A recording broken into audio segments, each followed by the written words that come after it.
Welcome to the Leadership Lovers Podcast. I'm your host, Will Gladhart, CMO at the Culture Think Tank. At the Culture Think Tank, we empower leaders with metrics that strengthen culture, drive performance, and return. We're here today to learn about the actions leaders have taken to address organizational change. Today, our guest is Jeff Huff, President at Crucial Rapid Response. Thanks for taking the time to join us. Absolutely. My pleasure. Let's begin by having you share with our audience a bit about yourself, your background, and also your organization. Full disclosure, I'm a recovering hillbilly from Southwest Missouri, and that is my claim to fame, I guess. But it gave me the opportunity to grow up in a small community, learn values that are sometimes taken for granted. I grew up watching my mom work hard every day, go to work.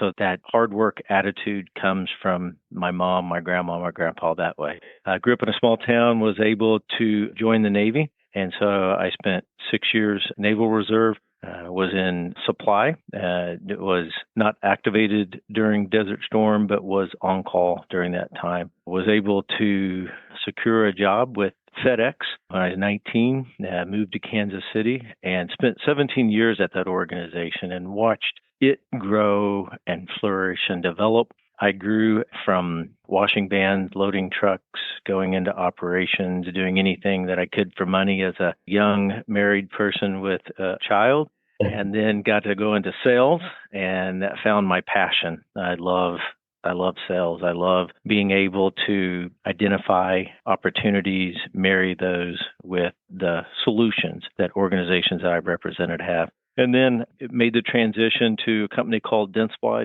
Sirona. It's a dental manufacturer, largest dental manufacturer in the world. So I went from transportation to teeth. Everybody was doing it at the time. And so I wanted to follow that trend. But I was at Dentsply for about 14 years and went from carrying a bag from dental office to dental office and then worked my way up into working with large organizations. I was trained by every division. There's 5, 6 divisions maybe now.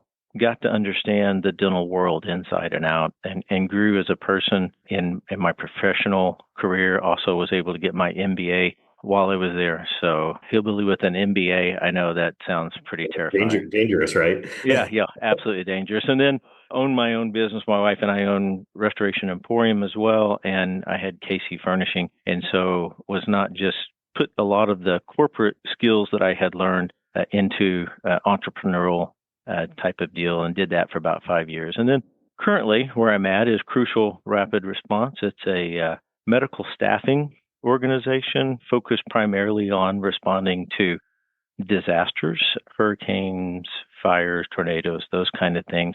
We really support organizations that have called full wrap services. So they have the tents and the equipment, but their cadre of people are not big enough a lot of times for the size of those deployments. And so that's where we come into play. We also do what I call core staffing. And so we are working with hospitals, healthcare organizations in order to be able to fill that need that is especially significant right now, whether it's nurses, EMTs, behavioral tech, really heavy in the mental health aspect right now.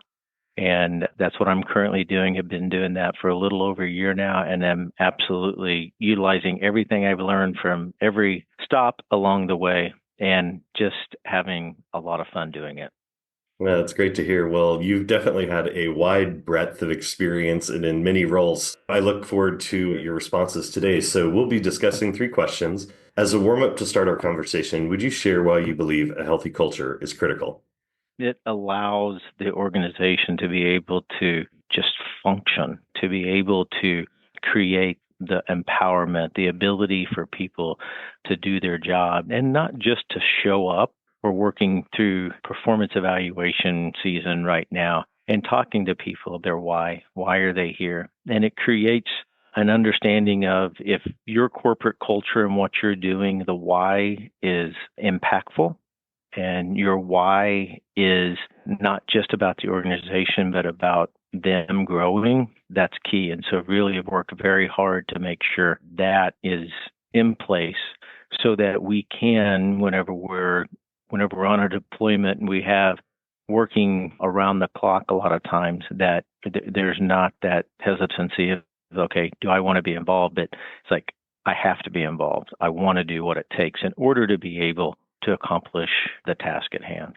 Yeah, I think that's really a valid piece of information for other leaders is, not only the why, but also helping people understand their role and clarity, especially because you're in a high pressure, high stress situations, even more critical to have that alignment. It's been our experience that leaders tend to struggle in three key areas: people, process, or profit. In your role as a leader or this organization or others that you've worked in, which of those areas kind of presented a cultural challenge? And then also, how did you kind of go about solving it? Yeah, absolutely. So I didn't mention, but Crucial is a nonprofit organization. And so it went from a for profit to a nonprofit prior to when I was here.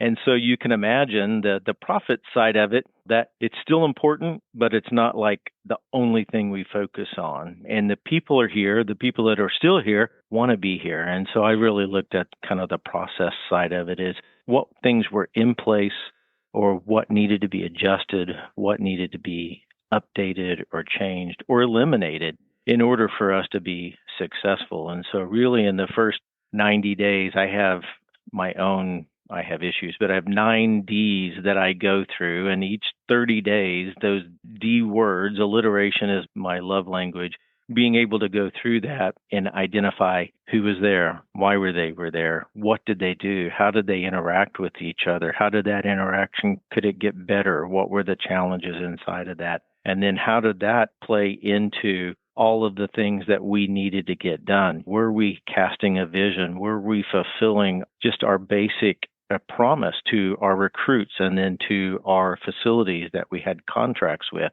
And so that first 90 days as a leader inside this organization were so important for me to be able to understand all of those things and took copious notes. And what you would see as I went through it was there was consistencies. There were outliers here or there, things that somebody was important to them, but maybe not to the group. But I identified 5 to 6 things that were like, okay, if we solve these, have early wins as much as possible, and then be able to implement processes or programs or whether it's communication or whatever it is, and implement those and to be able to see success, to see that I'm not just here to make change, but I'm here to create opportunities for us to be successful. So I think that for me as a leader, and that first 90 days were so key, but then being able to take pieces of that, and that even today, some of those things are part of that vision for the next 1, 3, 5 years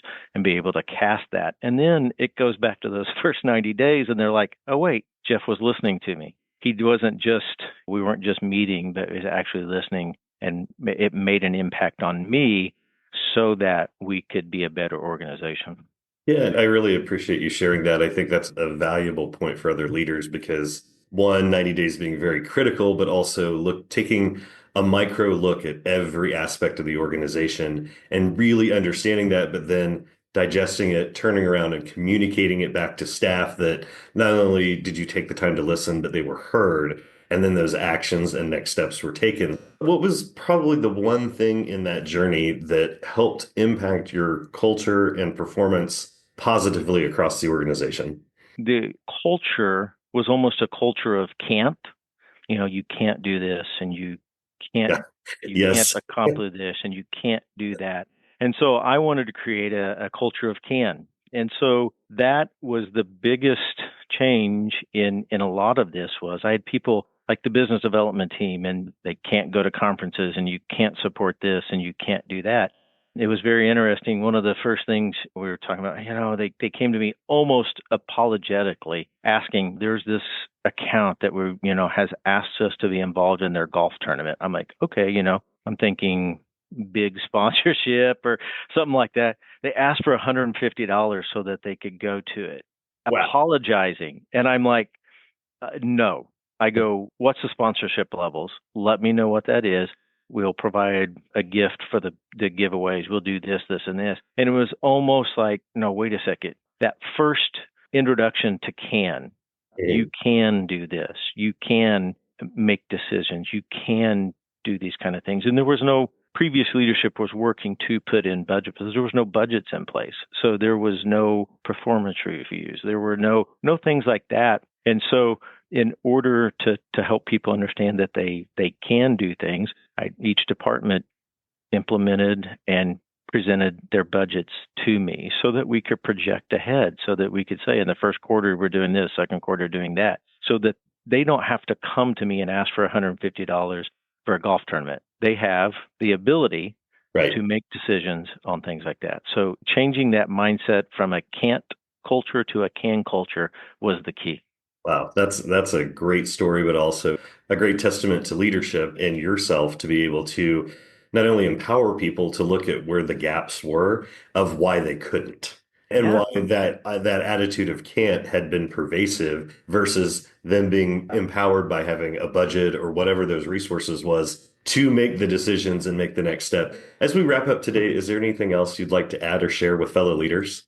Yeah, kind of on that can culture, if I can. What that does, it empowers people, and then that empowerment allows them to provide ideas and solutions, and then that creates efficiency, and that allows me to be the visionary, to be able to provide the vision, which means we go back to the top, it empowers them, ideas, so it feeds itself, and so you can go from little wins to buy-in, and it goes to us and we, and the why is explained. So I would just encourage to really dig in and understand what's the history, where are you at currently, and then know that even the biggest challenges can be overcome with intentional efforts and being able to invest in others. And the most important thing is, you see people in meetings, the leaders, and they're on their phone and they're approving and doing this. That's for me, I see that as being somebody that maybe hasn't empowered. They haven't given them their employees the ability to that can attitude. Free up you by empowering them is what I would say. Yeah, well, that definitely speaks to, as you mentioned, empowerment, but also innovation, performance, all those things across the board that, as you said, can transform the entire organization, not only attitudinally, but also financially. So, Jeff, I've enjoyed having you on our Leadership Lovers podcast today. Thank you so much for your insights. I appreciate the opportunity. Thank you for joining us on the Leadership Lovers podcast. Find all our Leadership Lovers episodes on the Culture Think Tank website at www.theculturethinktank.com or listen on your favorite streaming platform. We'd love to hear from you about the challenges you have faced as a leader. Tune in weekly as we invite leaders to share their experiences in strengthening culture and performance, one action at a time.